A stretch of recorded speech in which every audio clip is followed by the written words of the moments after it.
분당 영광교회 스토리텔링 성경 마태복음 19장 천국 백성의 혼인관과 재물관. 소제목 이혼에 관한 가르침. 때는 예수께서 십자가에 돌아가시기 한 달 전쯤 예수님은 갈릴리 사역을 모두 마치고 이제 그곳을 떠나 유대 땅으로 들어가시기 위해 요단강 건너편으로 가셨습니다. 요단강 건너편, 곧 요단강 동편에 있는 이 지역은 베레아 지역으로 당시 헤롯 안디바의 통치하에 있었습니다. 당시 유대인들은 갈릴리 지방에서 유대 땅으로 들어갈 때 팔레스타인 중부 지역에 있는 사마리아 땅을 지나가지 않기 위해 요단강을 건너 베레아 지방을 경유하여 유대 땅으로 들어갔습니다. 그 무렵 유대 민족의 큰 절기인 유월절을 앞두고 수많은 사람들이 이 같은 경로를 통해 유대 땅으로 향하고 있었는데 그들 무리 가운데 예수님 일행도 섞여 있었습니다. 이때 예수님은 예루살렘에서 십자가 사역을 수행하기 위해 갈릴리 지방을 떠나 유대 땅으로 향했습니다. 그리고 그 여정 도중에도 부지런히 베레아 전도 사역을 감당하셨습니다. 예수께서 움직이시면 언제나 그렇듯 수많은 사람들이 그 뒤를 따랐습니다. 또 각양각색의 병자들을 예수께로 데려왔습니다. 그러면 예수님은 피곤한 여정 가운데서도 병자들을 물리치지 않으시고 그들의 병을 일일이 고쳐주셨습니다. 그렇게 예수께서 베레아 전도 사역을 열심히 감당하고 있던 때 바리새파 사람들 몇 명이 예수께로 와서 예수님을 함정에 빠뜨리려고 한 가지 어려운 질문을 던졌습니다. 이혼 문제입니다. 선생이여, 어떤 이유가 있다면 남편이 아내를 버려도 상관없지요. 당시 바리새인들 중에서도 이혼의 사유가 되는 어떤 이유가 제각각이었습니다. 바리새인들 중 샴마의 학파는 간음 외에는 이혼을 그만 보수파였습니다. 할렐 학파는 사소한 이유로도 이혼을 허용한 자유파였습니다. 예수께서 무슨 답변을 내놓아도 이혼 논쟁에 휘말려 들어 곤경에 빠질 수밖에 없었습니다. 바리새인들은 그 점을 노렸습니다. 당신들은 성경을 읽어보지 못하였소? 성경을 보면 하나님은 처음부터 사람을 남자와 여자로 지으셨다고 되어 있소. 또 성경에는 남자는 부모를 떠나 제 아내와 결합하여 한 몸이 될 것이다 라고 되어 있소. 이처럼 결혼한 두 사람은 더는 둘이 아니라 한 몸이요. 이처럼 하나님께서 짝지어 주신 것을 사람이 나누어선 안 돼요. 예수님은 이혼의 문제를 처음 결혼을 제정하신 하나님의 본래 뜻에 따라 해석하셨습니다.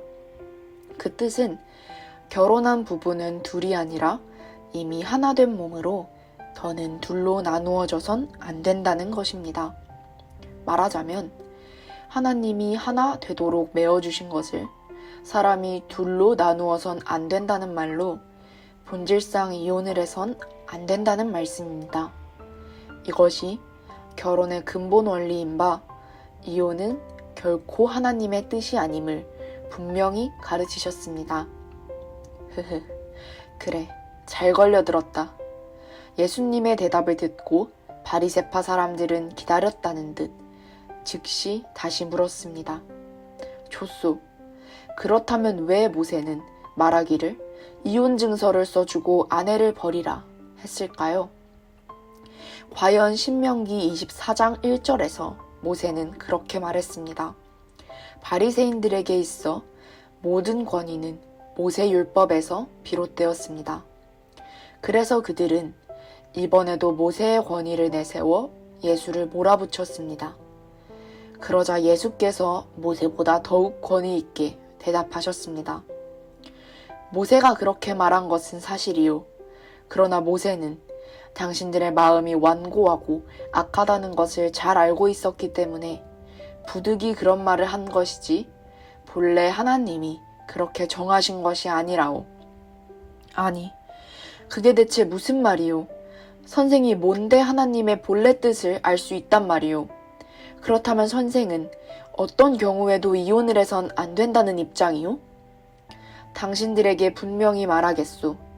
정이 이혼해야 한다면 아내가 음행을 저지른 경우에는 가능하오. 그런 경우가 아니고선 누구든지 제 아내를 버리고 다른 여자와 결혼하면 그것은 그자가 음행을 행하는 것이오. 음행은 한 몸 되기로 굳게 맹세한 결혼 언약을 스스로 깨트리는 행위이기에 이혼의 사유가 될 수 있다는 말입니다. 하지만 아내가 음행을 저지른 확실한 근거 없이 자기 아내와 쉽게 이혼하고 다른 여자를 취하는 자는 자신이 도리어 음행을 자행하는 것과 같다고 경고하셨습니다. 그러므로 예수님은 누구든지 결코 쉽사리 이혼을 결정하지 말라고 가르치신 것입니다. 그렇다면 배우자가 부정을 저지르면 반드시 이혼해야 할까요? 이혼의 사유는 될 수 있어도 이혼의 철칙은 될 수 없습니다. 배우자가 부정을 자행했을 경우 예수님은 이혼하는 것을 허락하셨지만 이혼할 것을 명하지는 않으셨습니다. 성경의 비유를 보면 남편 되신 하나님은 이방 우상들과 계속해서 부정을 저지른 아내된 이스라엘을 끝까지 버리지 않으시고 그들을 거듭 용서하시고 다시 품으셨습니다. 호세아 선지자와 그의 아내된 음녀 고멜에 관한 이야기가 대표적인 경우입니다. 그때 이혼에 관한 예수님의 답변을 듣고서 제자들이 따로 예수께 물었습니다. 목소리에 불만이 잔뜩 섞여 있었습니다. 스승님, 남편과 아내의 관계가 꼭 그런 것이라면 차라리 결혼하지 않는 편이 더 낫지 않을까요? 전통적으로 가부장적인 유대 사회에서 아내는 남편의 종속물로 여겨졌습니다. 그래서 남편들은 모세의 이혼 증서를 근거로 여러 이유를 들어 아내를 쉽게 내보내고 다시 장가들 수 있었습니다. 하지만 예수님은 모세의 본래 의도를 지적하시면서 오직 음행의 사유 외엔 아내를 버려서는 안 된다고 가르치셨습니다. 이에 제자들은 그럴 바엔 결혼해서 아내에게 얽매이느니 차라리 결혼하지 않는 편이 더 좋겠다고 불평한 것이었습니다. 이처럼 제자들도 잘못된 유대 전통에 깊이 물들어 있었습니다. 제자들의 질문에 예수께서 말씀하셨습니다. 결혼하지 않거나 혹은 결혼하지 못하는 것도 아무나 할 수 있는 일이 아니다. 하나님이 허락하신 사람만이 그렇게 될 수 있다. 처음부터 결혼하지 못할 몸으로 태어난 사람도 있고 사람의 손으로 고자가 된 사람도 있고 더러는 천국을 위해 스스로 결혼하지 않는 사람도 있다. 이 말을 받아들일 수 있는 사람은 받아들여라. 예수님은 결혼하지 않거나 결혼하지 못하는 고자와 관련하여 세 종류를 말씀하셨습니다. 하나는 선천적인 성불구자이고 또 하나는 인위적으로 거세를 당한 자이며 마지막 하나는 하나님 나라의 일을 위해 스스로 영적 고자의 삶을 사는 자입니다. 예수님은 이들 고자들 역시 일반 사람들과 마찬가지로 모두 하나님의 섭리와 경륜하에 그렇게 된 것임을 일깨워 주셨습니다. 따라서 여기 예수님의 말씀은 모든 사람에게 적용되는 보편적인 규범이 아니라 소수의 사람들에게 적용되는 특수한 규범임을 알 수 있습니다. 훗날 사도 바울은 천국을 위해 영적 고자의 삶을 살려는 자들을 만류하면서 스스로 욕정을 절제할 수 없으면 차라리 결혼하는 편이 낫다고 권고했습니다. 소제목, 예수께서 어린아이들을 축복하심. 때에 사람들이 어린아이들을 예수께 데려와서는 자기 아이들의 머리에 손을 얹어 기도해달라 요청했습니다. 그러자 제자들이 그들을 말리며 꾸짖었습니다.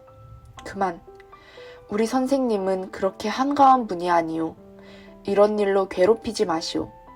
고대 사회에서 어린아이들은 노동력과 전투력을 갖추지 못했기에 온전한 인격체로 대우받지 못하고 종종 무시당하거나 배척당하곤 했습니다.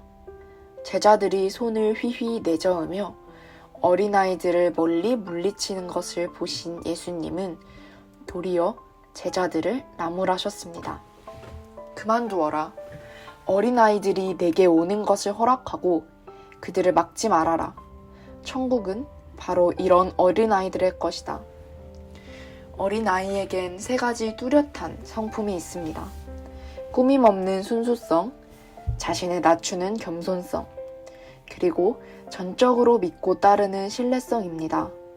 천국을 소망하는 자들은 하나님 앞에서 이 같은 성품을 반드시 갖추어야 한다는 교훈입니다.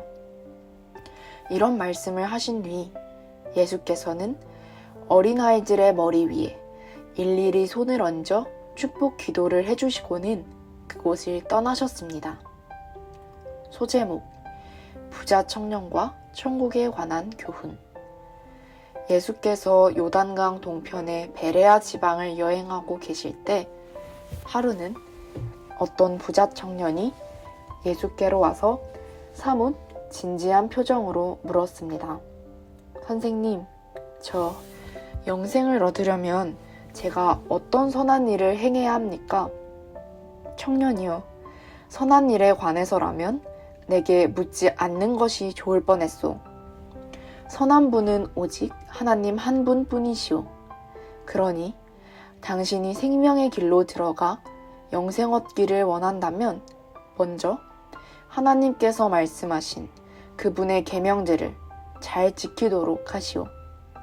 여기서 예수님은 사람이 하나님의 계명들을 잘 지키면 영생을 얻을 수 있다고 말씀하신 것이 아닙니다.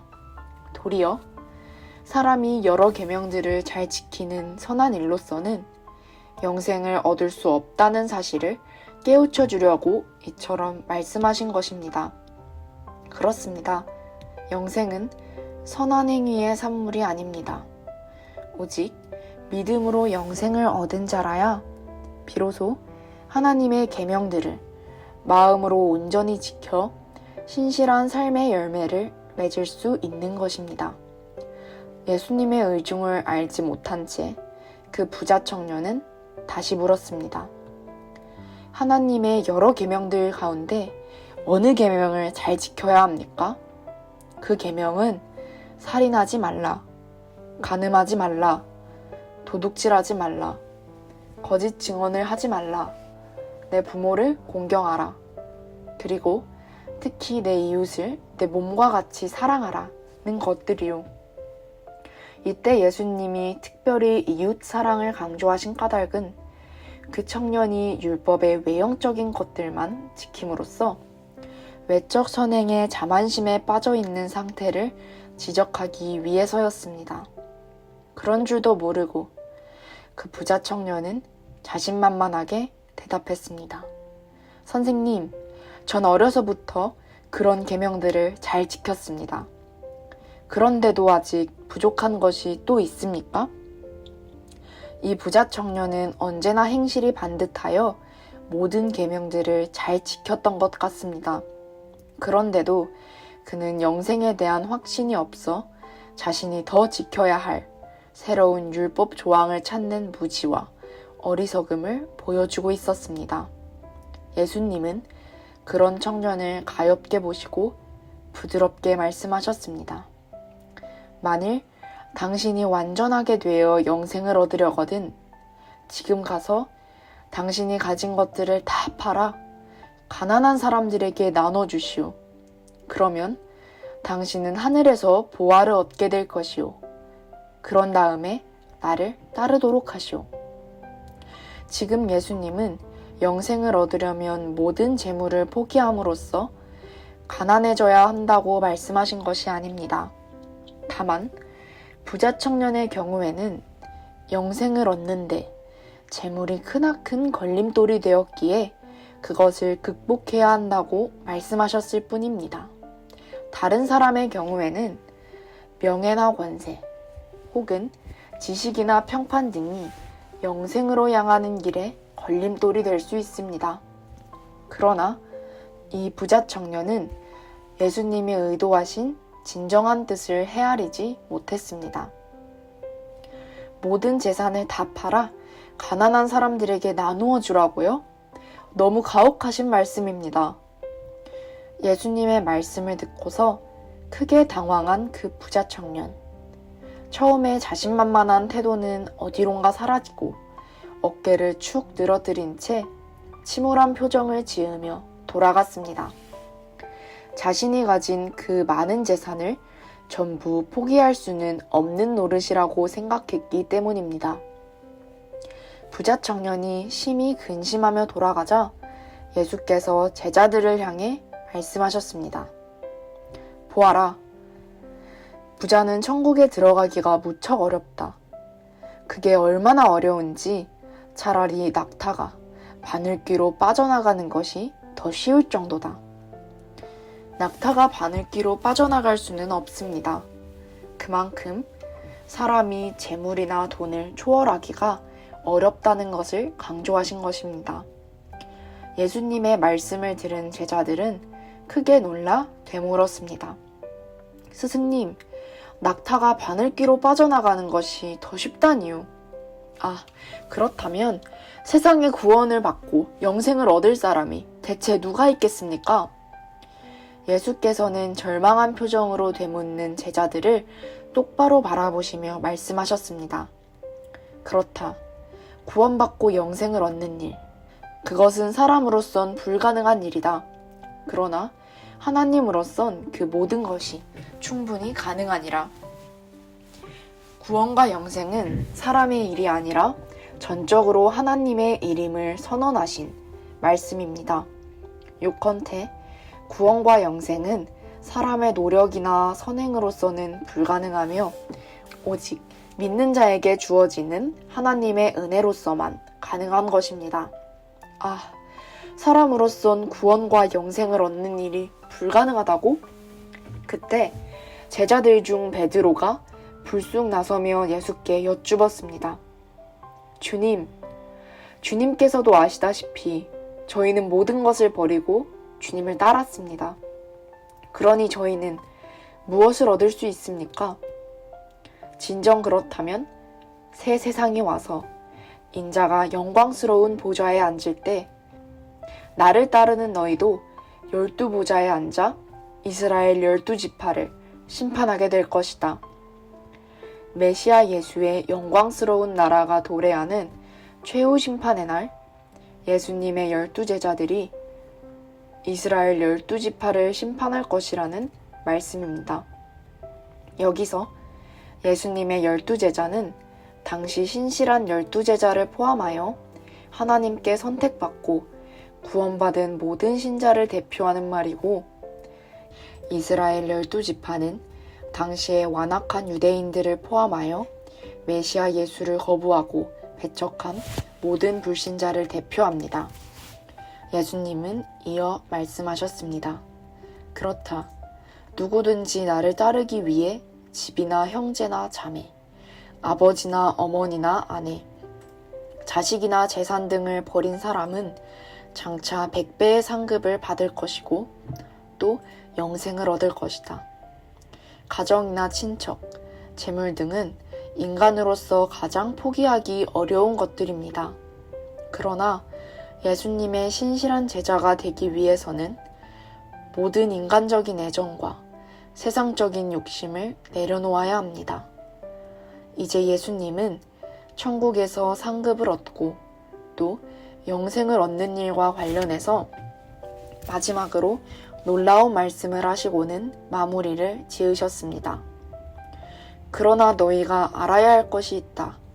그런 일에는 먼저 된 사람들이 나중되고 나중된 사람들이 먼저 되는 일이 많을 것이다.